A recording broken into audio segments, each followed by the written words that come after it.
We now continue our study of Genesis chapter 25 to 50.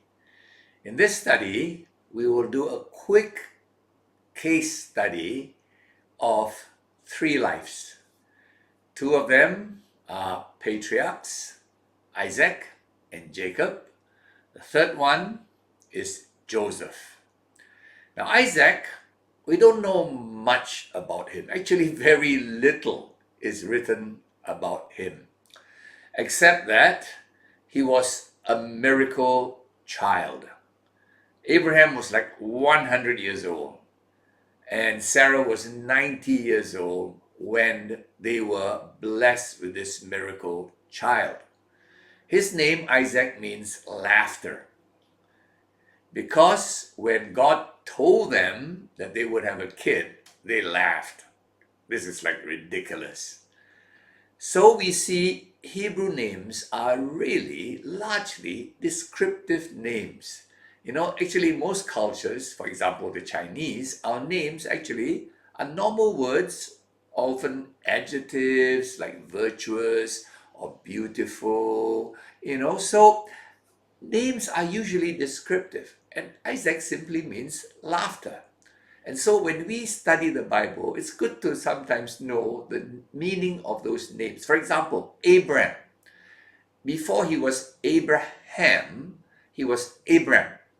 And Abram simply means father. I guess it comes from the Hebrew word Abba, Papa, right? The Hebrews, if you go to Israel, I'm told you hear the kids calling their dad Abba, Abba.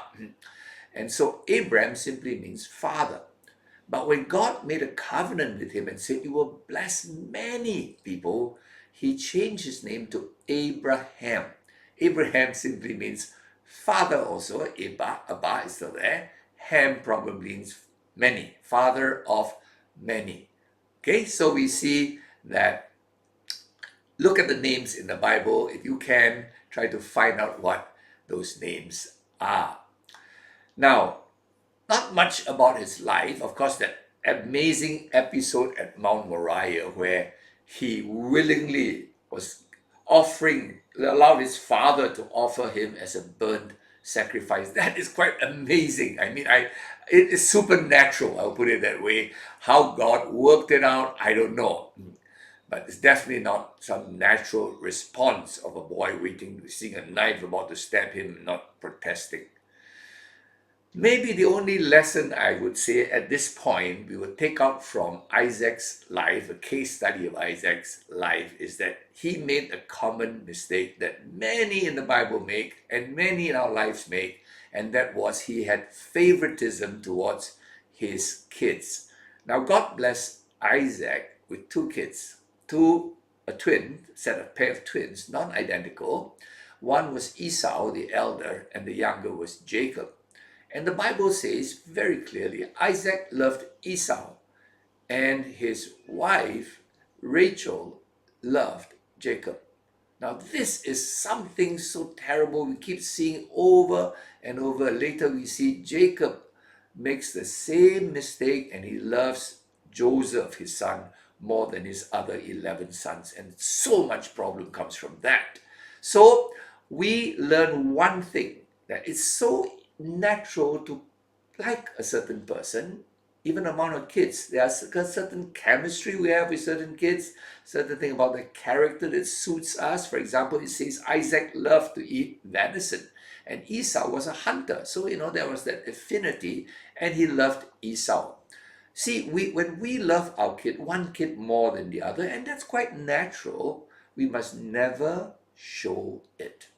Right? Because that will cause sibling rivalry. And in this case, early on, we saw sibling rivalry between Isaac and Ishmael, how that has continued for 4,000 years. Here we see sibling rivalry between the descendants of Isaac's two twins.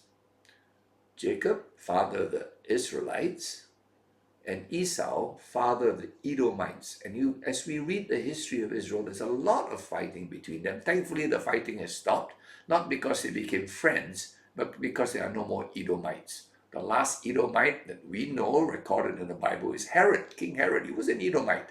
All right? So we see, please be careful. Case study, we see a lot of problems from sibling rivalry caused by parental visible favoritism. If you have like one kid more than another, never mention it, never show it, right? It's something personal in your heart. Both are your kids, love them, and don't cause sibling rivalry. Now, we move on from Isaac. A very quick case study of Isaac. We move on to Jacob. Now, if you compare the two characters, the father and son, Isaac, we can say he was a bland person. Nothing much about him is written. Jacob, on the other hand, a lot is written about him. He's a very colorful person. Jacob was the younger of the two twins, right? Esau and Jacob, Isaac's two kids. But God favored Jacob over Esau. And then we see this over and over again. In a sense, Isaac was favored over Ishmael. Ishmael was 13 years older. And Jacob was a few seconds younger than Esau, so he's not the firstborn, but yet God favored him. And you see this in the Bible. I think God wants to teach us a truth that we have no natural right to claim God's favor, right? Every one of us has no natural right. We get God's favor because of His grace, because of His goodness, not because we are older or smarter or things like that, okay? So, Jacob the younger, from the very beginning, showed his character. He grabbed the heel, in the womb, he grabbed the heel of Esau, as it were, not allowing Esau to come out before him. You know, babies usually come out head first. He grabbed the heel, like preventing Esau from coming out. And his name is very interesting. The name Jacob means supplanter. Always say grabber of other people's things. He liked to grab what was not his. So the name Jacob simply means a supplanter, a grabber of things not his. Later on, we see his character showed through when he and his older brother had a dealing. One day, his older brother Esau was so hungry, and Esau was starving, and Jacob had a bowl of porridge, and his brother said, give it to me, and Jacob said, I will give it to you if you will give me your birthright. That is, let me be rightfully the firstborn. So, in a moment of opportunity, he grabbed his brother's birthright. Then, when his father was getting old and with a cataract, probably getting blind, and his papa Isaac wanted to bless his kids, he deceived his blind father and said he was Esau, and he got the blessings of the father for the elder son. So he got Esau's blessings by deceiving his father. Can you imagine what kind of character he is? Now, after this event, the Bible tells us he had to flee from Esau because Esau was about to kill him. You see the kind of family feud. Okay? Then he runs off and he looks to his mom's family far away. And then he found a wife, a beautiful girl called Rachel. And then he asked the hand of Rachel from her dad, Laban. And Laban said, sure, I can give you Rachel. But Laban cheated him, and he had to work 7 years, not for Rachel, but he had to, when he thought he got Rachel, in the end, Laban gave him the other daughter, Leah. Now, this is payback time. He had deceived so many people, he finally met his match in Laban, his father-in-law, who was just as big a deceiver as him. So anyway, to cut a long story short, he finally marries two sisters, Leah and Rachel, and he had to work 14 years for these two sisters. Okay? And he finally leaves Laban and goes back. Right? Now, he has certain encounters with God. Very interesting. One encounter found in Genesis 28 is in a dream, he saw a ladder going up to heaven, and the angels of God going up and down this ladder. Okay, in Genesis chapter 28. Now, actually, the Hebrew word for ladder going up and down is not so much the angels walking up the ladder and walking down. It's almost like an escalator. One was on the up escalator, the other angels on the down escalator. They were going up and down, just like in a shopping mall. We go up and down the escalator, as if there was a way between heaven and earth, and angels were just going up and down. It's probably the first escalator design in the world. Now, what is all this about? What is this ladder about? In John chapter 1, verse 51, we see that Jesus said to Nathanael, in John chapter 1, verse 51, this is what Jesus said to Nathanael: "Hereafter you shall see heaven open and the angels of God ascending and descending on the Son of Man," not on the ladder. All right? So Jesus was referring to a story that all the Jews were familiar with. The Jews knew all these stories, right? They heard the Torah every year. They heard the Torah in the synagogue. It was read through. They knew these stories really well. And you know what Jesus said to Nathanael? You remember that story about Jacob's dream? Angels of God going up and down on this escalator to heaven? Let me tell you who this escalator is. The angels are going to go up on the Son of Man, me. So what is Jesus telling Nathanael? I am the way to heaven. Okay? The dream that Jacob had a long time ago, he didn't know who that ladder was. I'm telling you, I'm the ladder. Okay? So I hope you see that little link there between that very unusual story, the unusual dream, and what it actually is a type of 2,000 or 1,500 years later. Okay? In Genesis 31, another interesting story of Jacob. He's got a lot of interesting stories, this guy. Another story says one evening he had to wrestle with someone who came to his tent. And he sensed this was a messenger from God. And he wrestled with possibly what was the pre-incarnate Christ. Christ, before he came in human, became 100% God, 100% man. He came in a form, all right?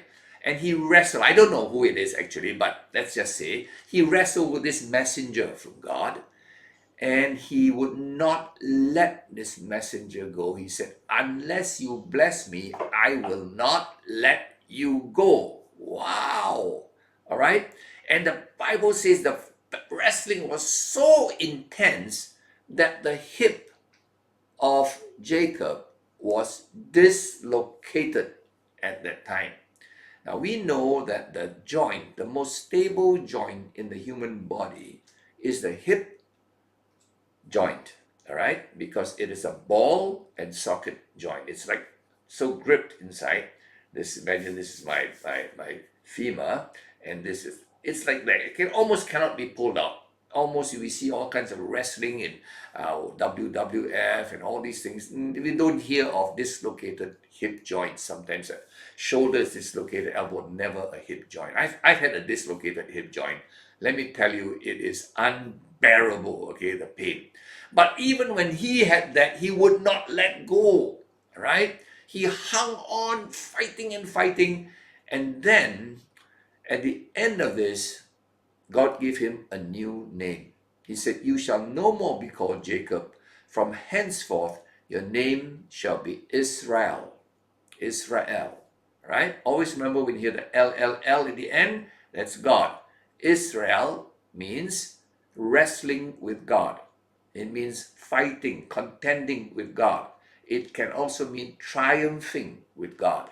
Okay, so basically, after this battle with God, asking for God's blessings, God, you got to bless me, he took on a new name that he had now triumphed with God. Now, in spite of all his bad character, his defective, deceitful character, he had one good character.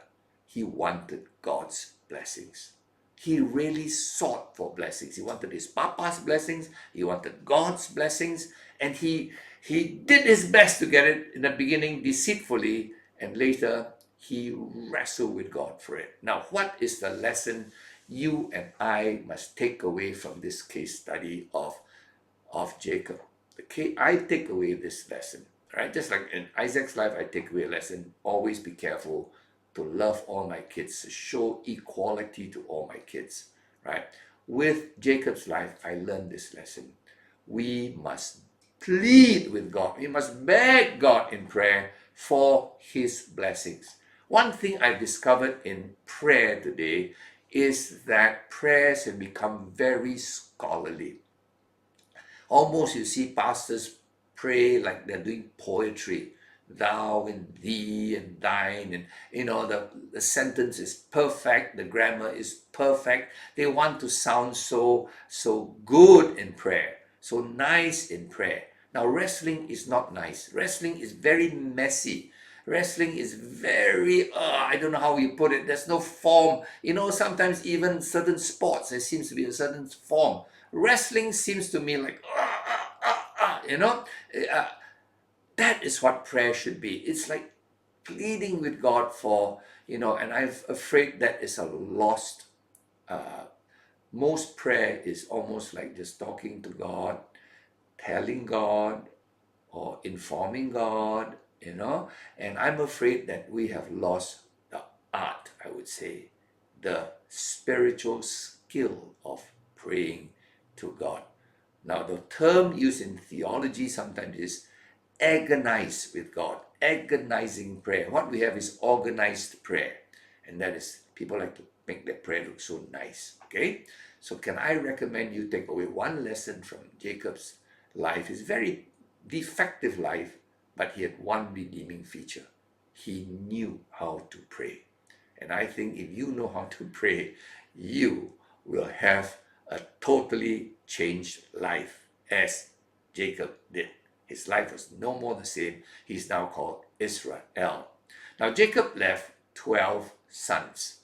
Now, sad to say, they came from 4 women, right? There's 2 wives, and the 2 wives had 2 slaves, and they were 2 sisters were often competing with each other who could produce the sons, right? How come you got a more son than me? And they told Jacob, go into my slave so you can get a son through my slave. So, you see these 2 sisters in the end became 2 competitors, and very, very terrible marital dynamics in the family. Polygamy always leads to this.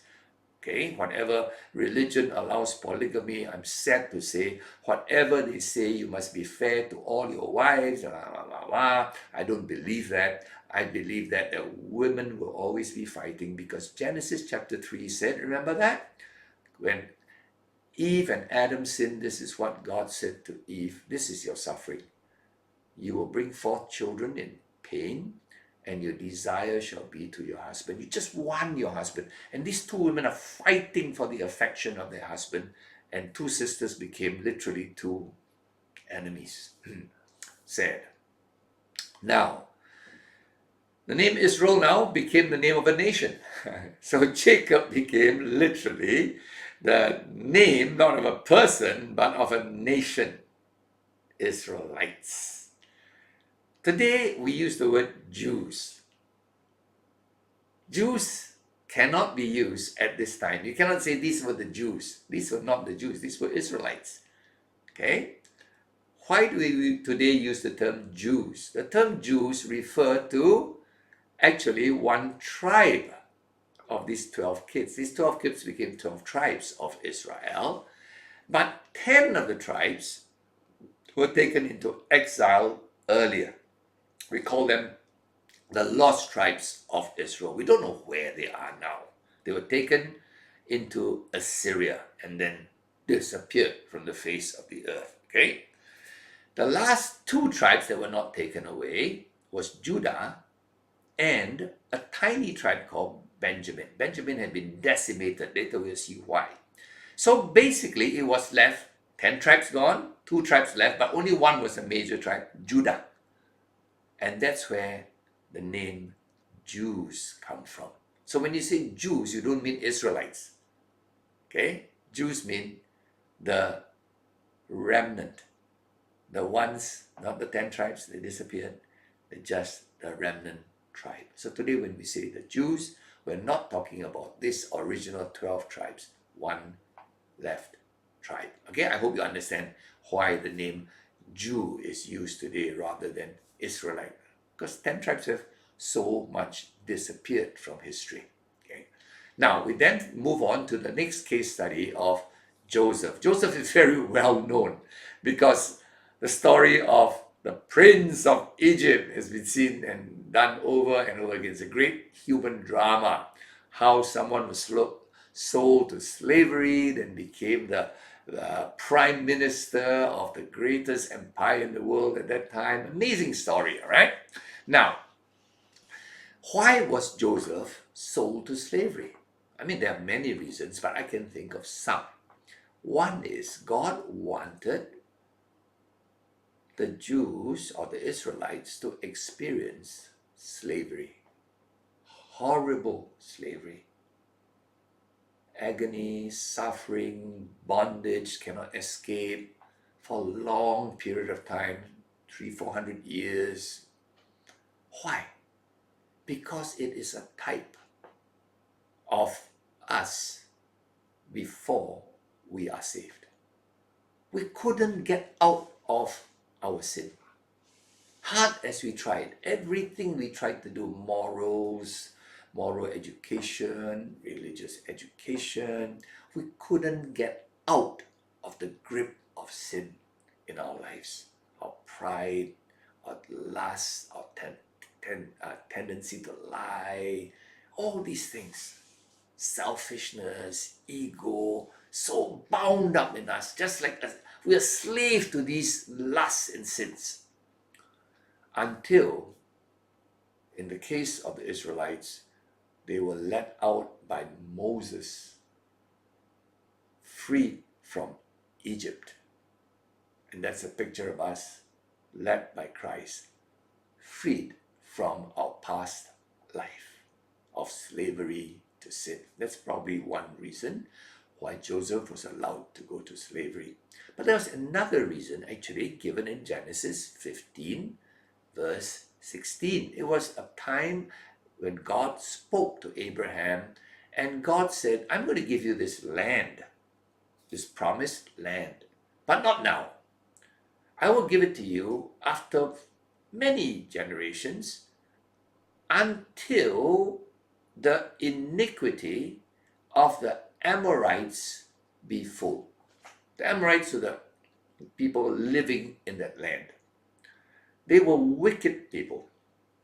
They had some of the most horrible practices. Their religion was sex. They believed that if you have sex, that is fertility. That increases your crops and makes you richer. So basically, their religion was based on temple prostitutes, male and female. Can you imagine? Religion is a time you go to the temple to have sex. Wow, you thought a brothel was bad. The temple is a brothel. And of course, another horrible thing about them was their gods, they had to worship with human sacrifice, often their own babies. Now, this kind of evil that they had in the land, the promised land at the time, God said the iniquity of the Amorites. But that had not reached its fullness. In other words, God said, I want to destroy these people, but I can't destroy them now. It's not fair.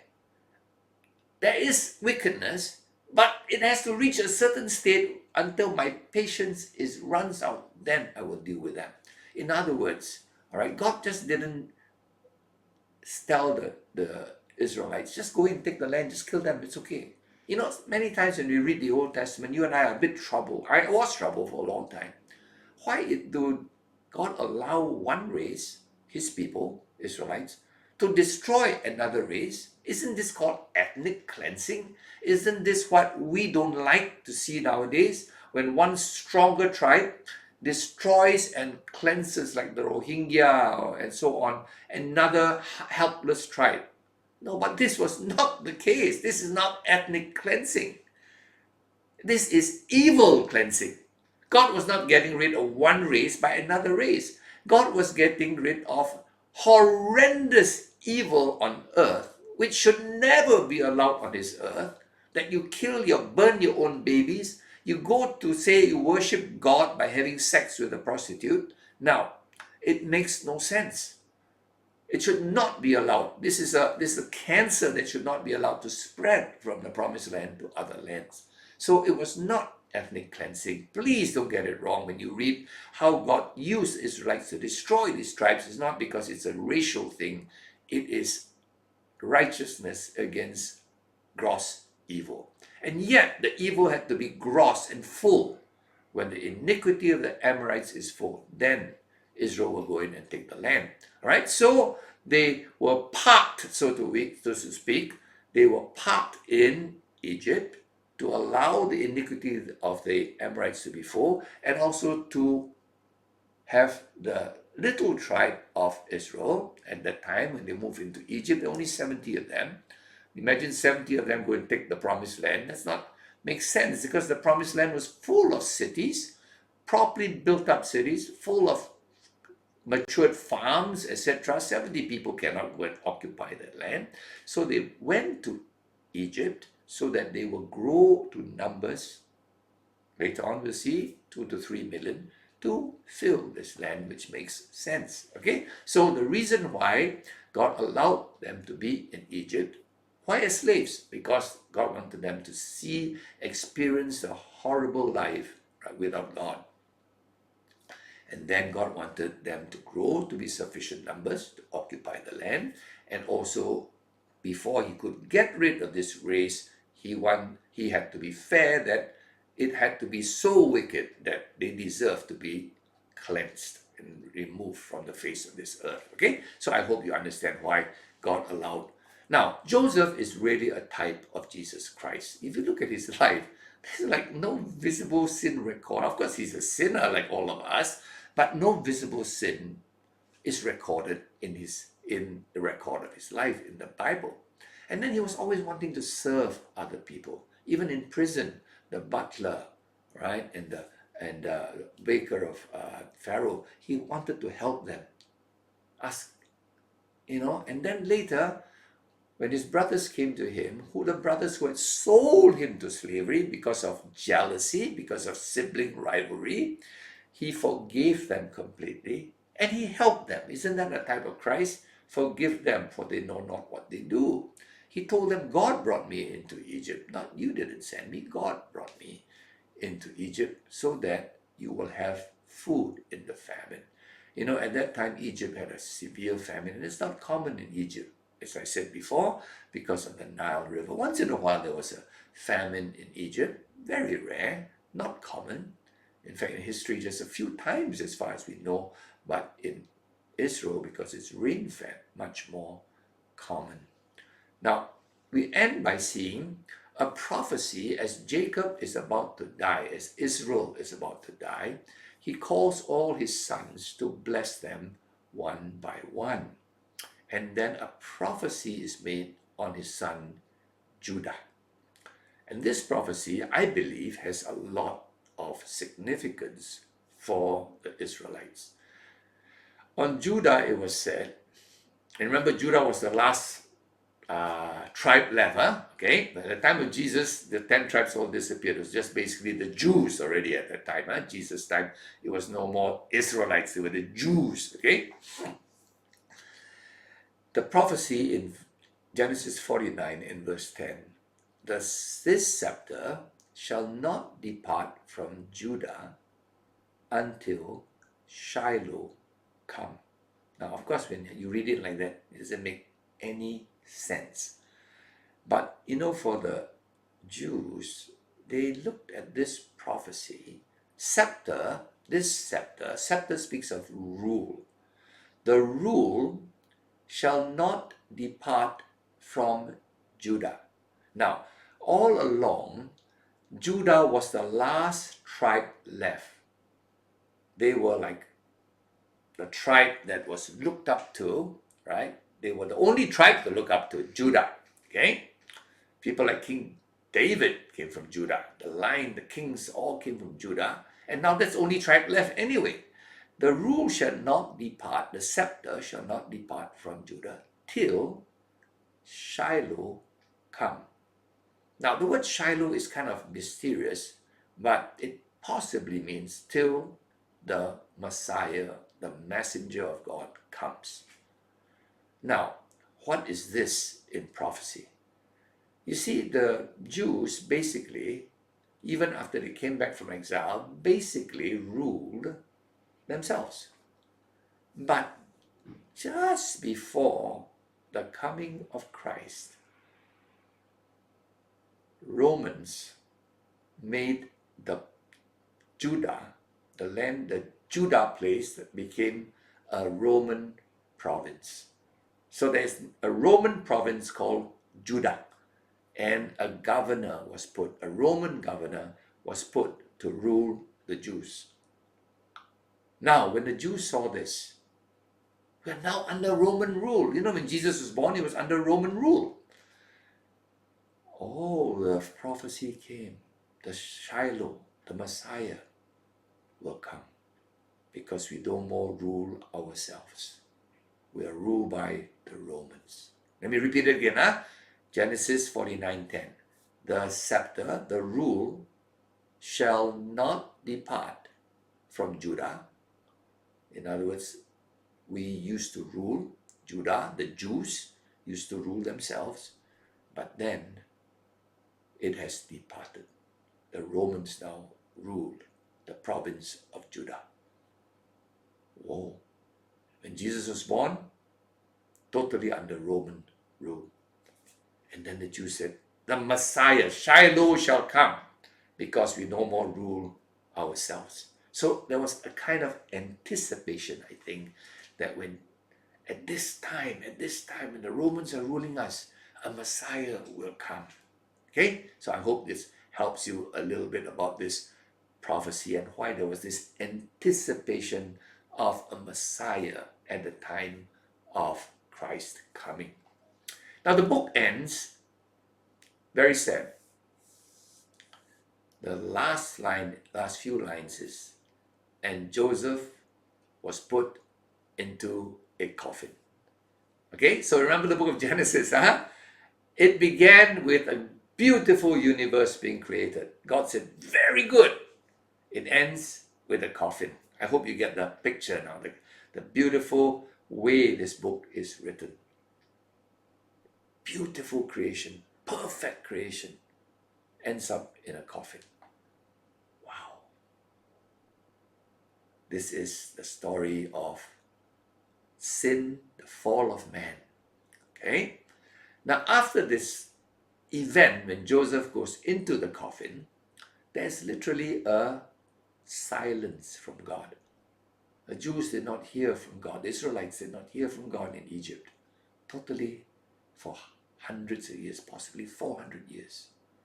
No voice from God.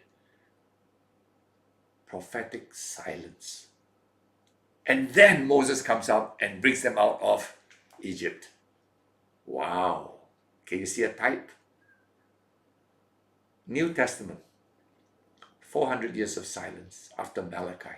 After the book of Malachi was written, there's 400 years of total silence. Not a word from God to his people, to the Jews.